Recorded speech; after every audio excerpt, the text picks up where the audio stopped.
Most sigmas are content to live on the edges of power.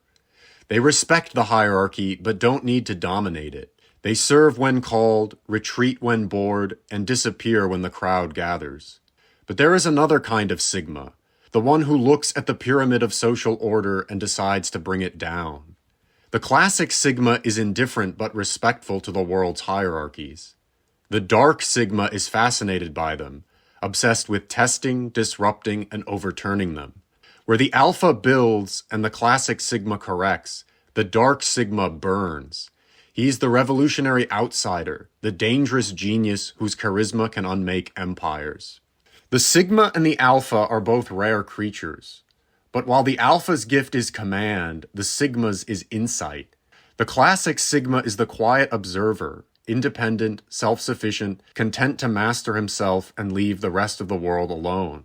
Yet not all sigmas are content. Some look at the social order and see rot. These are the prophetic sigmas, the men who believe they can correct the world through moral fire. Every prophet of the Old Testament was this kind of sigma, detached, moral, fearless, and doomed. They were moral crusaders who sought to take down the hierarchy by divine admonition. They achieved posthumous power, but they paid for it with dangerous and miserable lives. Jesus of Nazareth, the most influential sigma in history, was one of these prophetic types. He lived and died in obscurity, yet the moral structure he created outlasted every empire. But there is a darker kind still, the political or revolutionary sigma. He's not motivated by morality, but by will to power. He seeks to topple the hierarchy, not to redeem it, but to rule it. In the social hierarchy, the alpha, bravo, beta, and delta all accept the existing moral code and power structure. The sigma and gamma do not. The gamma revolts out of resentment and fails. His acts of defiance are petty, theatrical, or self-destructive. Serial killers, terrorists, ideological zealots, these are gammas who try to hurt the world that ignored them. They unsettle the hierarchy, but they never remake it. The dark sigma, however, can. Ruthless, psychopathic, and overflowing with charisma, he has the talent to seize control of others. Unlike the gamma, the dark sigma has the patience and psychological control to overthrow the hierarchy methodically. The dark sigma is the force behind most of history's revolutions, men who could not be absorbed into the system and so became its destroyers. Let's take a look at 3 historical dark sigmas, men who haunted the memory of history. Alcibiades was born in Athens at its zenith, brilliant, beautiful, and utterly disdainful of rules. He was so dazzling that even the sigma philosopher Socrates fell in love with him and tried to tame him, and failed. Alcibiades convinced Athens to invade Sicily in the Peloponnesian War, but just before the fleet departed, he led a drunken desecration of the city's sacred monuments. Charged with blasphemy, he fled, first to Athens' enemy Sparta, where he seduced the Alpha Queen, then to Persia, where he seduced the courtiers. Wherever he went, his genius and his chaos followed. In every hierarchy he entered, he rose instantly and then destroyed it. He ended as a fugitive warlord, killed in exile for being too dangerous to ignore. Alcibiades didn't found a new state, but he left a mark no king ever could. He's remembered as the most dazzling and destructive personality of the ancient world, the prototype of the dark sigma. 1,500 years later, the pattern repeated. Cesare Borgia, son of the bravo Pope Rodrigo Borgia and the baddie Venosa, was determined to create his own order in Renaissance Italy. Handsome, cultured, and utterly ruthless, Cesare was Machiavelli's ideal of the new prince, cold, brilliant, and beyond morality. He had his bravo brother Juan murdered and had a deep, possibly incestuous bond with his alpha sister Lucrezia, the only woman he ever loved. With his father's power behind him, Cesare carved out a state in the Romana. He executed rivals, terrorized nobles, and turned diplomacy into theater.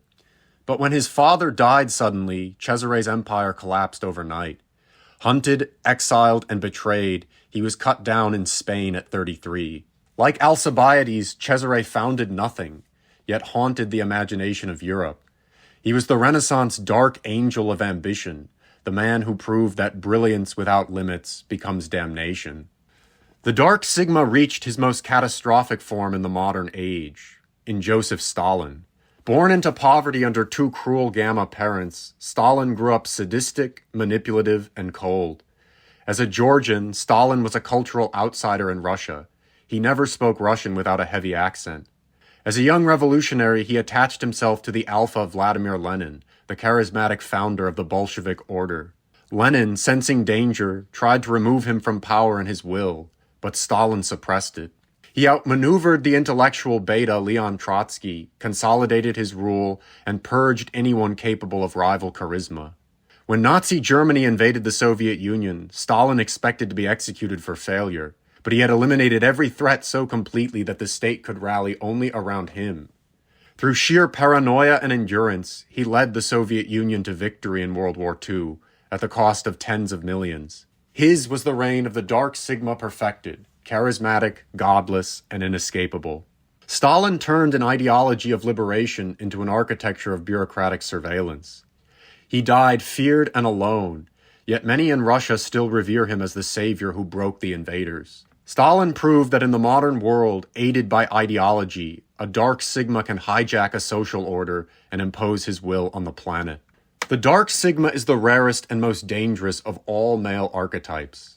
He is the prophet without mercy, the rebel without loyalty. Alcibiades, Cesare Borgia, Joseph Stalin, three men separated by centuries but united by the same instinct, to bend the world to their vision of power or perish in the attempt. The hierarchy can never truly destroy the Dark Sigma because he is born from its failures, from corruption, from softness, from brilliance ignored, and power taken for granted. But destruction is not the Sigma's only destiny. Because he stands outside the hierarchy, the Sigma sees the world from a vantage point no other male can access. This perspective does not always drive him to overthrow the world. Sometimes it drives him to reinterpret it. Not every Sigma becomes a revolutionary. Some become creators. These Sigmas withdraw not to wage war, but to escape the prison of ordinary life. They turn away from power and toward resonance, toward symbol, beauty, and form. They remake not empires, but culture. The next figure in this archetype is not the warlord or the tyrant, but the artist, the man who reshapes the world without ever ruling it. The Dark Sigma breaks the world. The Sigma artist reimagines it.